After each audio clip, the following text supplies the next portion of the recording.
If you look at how you spend your money, it does reflect your values, doesn't it? And so Jesus makes this profound statement, and it's a principle of the human heart. Where your treasure is, that's where your heart is also. Then Matthew chapter 12:34. And this is a section where he really comes down hard on the Pharisees as leaders. He calls them a bunch of snakes. You brood of vipers? Yeah. How can you speak good when you're evil? For out of the abundance of the heart, the mouth speaks. So what's in here comes out here. So we have to make sure that what's in here is pure. And we're going to talk about purity of heart, so that what comes out here is pure. And the Pharisees and the leaders, he just says you're evil. So what you're telling people is not right. Matthew 18:35. So also my heavenly Father will do to every one of you if you do not forgive your brother from your heart. And I believe that's the end of the unforgiving servant parable. If you don't forgive your brother from your heart. There are a couple of times in the New Testament where the description of forgiveness goes one step further. Not just forgive, but think about this, forgive from the heart. It almost makes me think that what is being said, there's different ways you can forgive. You can forgive from your head, like, oh, okay, yeah, I'll forgive you because I have to, or I don't have to deal with you anymore, but I'll forgive you. From the heart, it means you believe that you're extending forgiveness. You're not going to hold it against the person. Your heart's not going to get bitter. And all other things that you could associate with it that are not spiritually healthy. To forgive from the heart. The human heart is capable of forgiving in such a way that it represents the forgiveness of God. Now, obviously, we can't forgive sin like God does through Christ. And obviously, in fact, I saw recently an interesting statement. The difference between human forgiveness and God's forgiveness, the Bible tells us when God forgives, he forgets. What's our problem? Well, I can forgive you, but guess what? There's that lingering memory I have to deal with if I'm not careful. So that is a big difference between God and us. So, boy, the human heart. Now, it's the idea of being pure in heart. And I want to give an example because this is really important. The idea of being without mixture of something, it's clean, spiritually clean because it's been purified or purged by God. But the idea is something that's not soiled, it's unpolluted, words like fresh and clean. And I want you to think, I was thinking about this week, mainly because of a situation we've had, but when we think about something that's clean, relate it to the food we eat, the water we drink, and the air we breathe. We want all of that to be pure, don't we? If you find out that something's not pure or there's something impure in the food, are you going to eat it? Oh, I showed this to Nancy this week. They're now making these little Ziploc bags with green stuff on it so that when you put your sandwich in it, it looks like it's got mold in it so that nobody will steal your sandwich for lunch. I laugh so hard. But we don't typically want anything impure in our food. It's the same thing with drink. When I go under the house, I don't like the mildew smell under there, or if I'm in my wood shop, I don't like sawdust. So I have these face masks so that it's supposed to help me breathe clean air. So we want that. So here's the question then that Jesus really invites us to think about. What makes a heart pure and what makes a heart impure? That's the question. And we're going to get to it here in just a second. How can we protect our hearts? And I thought about this. Do you realize all of the time and effort that people have gone into, and we receive it as a blessing, but for our water to be drinkable, our food to be edible, and the air to be breathable, all of the expertise and scientific advances in all those areas so that we're okay and we can be healthy. Think of what it would look like today if people put that much time and energy and intention and rigor into their spiritual purity. It'd be something, wouldn't it? Purity of heart. I want to share with you, this is an interesting historical note. Some of you may have heard of the Danish philosopher Soren Kierkegaard. This is a picture of him. He lived in the 1800s, so it's not a photograph, it's a painting of him. But let me explain why this comes into play here historically with purity of heart. During his day, he looked around at the church in Denmark and he was appalled at the way people lived or who claimed that they were Christians, and appalled at what the church was doing. And what he tried to do is go back and in his own survey of the New Testament, highlight some things that he felt were missing during his day and time. So he wrote a book called Purity of Heart is to Will One Thing. So that for his thinking, when you have purity of heart, guess what you're going to focus on? That which is good that comes from God.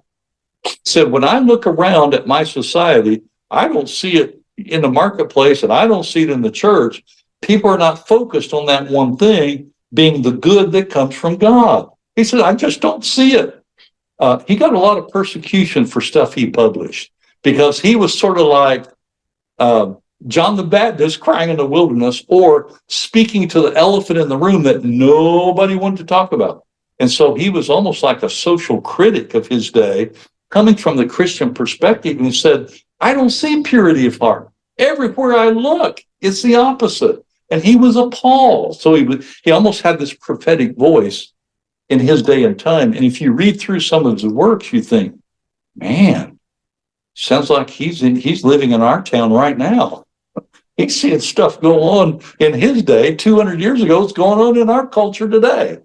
So this purity of heart is to have a heart that is focused on God, doing good, because that's what God is all about.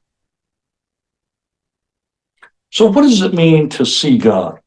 Blessed are the pure in heart, for they shall see God. In the Old Testament, you may remember this, there was the prohibition that if a person saw God, they wouldn't live. So there is the Old Testament caution and reminder about that.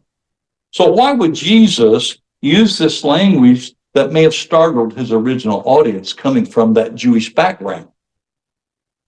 Well, he's using this expression of seeing God to talk about being with God, experiencing God.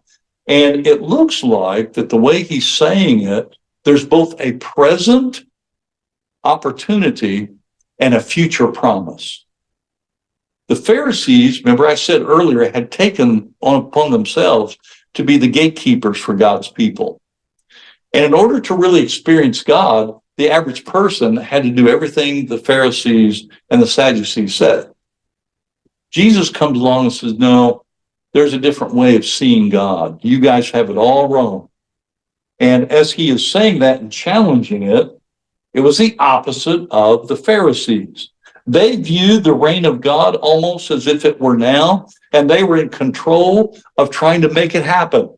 Their biggest dream was getting all the Romans out of Palestine. Once we can do that, guess what? We are truly God's people. But didn't have anything really to do with seeing God, experiencing God. Only they themselves, the spiritual leaders, could see God. And so the people only knew to follow their lead. What's the word that people use? Sheeples. They were people who are like a bunch of sheep, just following the Pharisees wherever they went. So this particular beatitude, blessed are the pure in heart, for they shall see God. Let's look at some of the specific applications of this. So what are some guidelines that I can take home with me as I think about this? Question number one, what am I thinking right now? Is it honoring God? Question number two, what in my thought world would contaminate my heart? If I started thinking about it and focusing on it, it would be contamination. Is my heart focused on God alone? Or do I allow myself, and when Soren Kierkegaard wrote his book on To Will One Thing, he picked up on, I was interested to see this when I read it, he picked up on something that we've said and noticed here, that only twice in the New Testament is this expression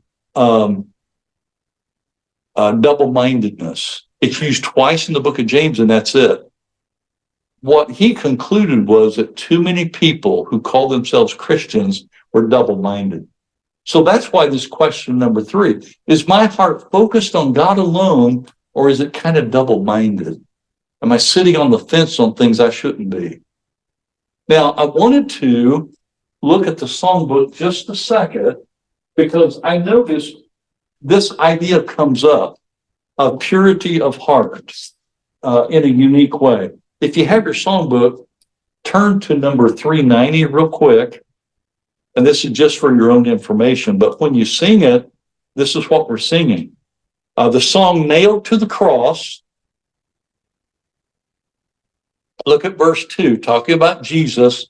He is tender and loving and patient with me, while he cleanses my heart of its dross. To have metal go through the purity process to burn off the dross, that's the impure qualities. It's interesting that this dynamic is picked up by this hymn writer.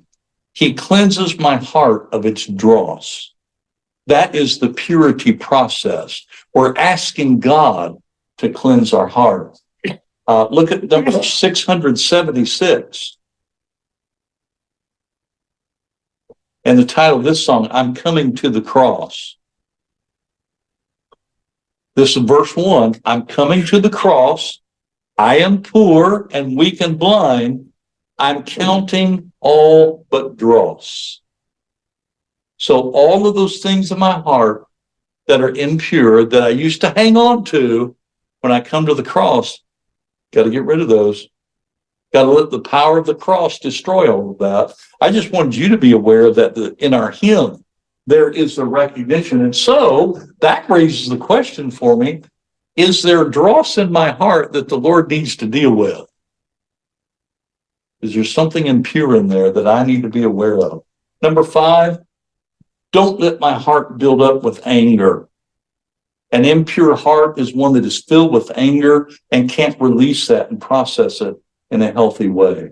Remember that the Lord always tests our heart. Now, what's interesting, and I think I could say this, he's going to test it whether I invite him to or not. Okay. Now, it's nice if I have the attitude, Lord, would you test my heart?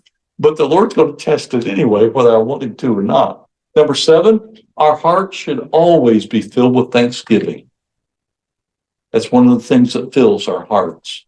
Number 8, the power of a pure heart is the measure of magnitude for servanthood.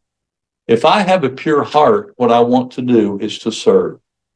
Number 9, the pure heart is a grace-forgiven heart. And because of that, I know how to forgive from the heart. So that raises a question, is there somebody that I haven't forgiven from my heart? I'm still kind of holding something against them. Number 10, in my heart, purified by God's or by Christ's blood, I experience God's presence. God, Christ, and the Spirit are dwelling in my heart. That is their abode. As a Christian, that is a wonderful blessing. So this morning, I hope that this lesson on purity of heart has challenged you like it did me. It seemed like every time I was looking at it, I'm like, Whoa, whoa, whoa. I need to sit down and let somebody else preach this sermon this morning. This is for me. It's really a powerful lesson.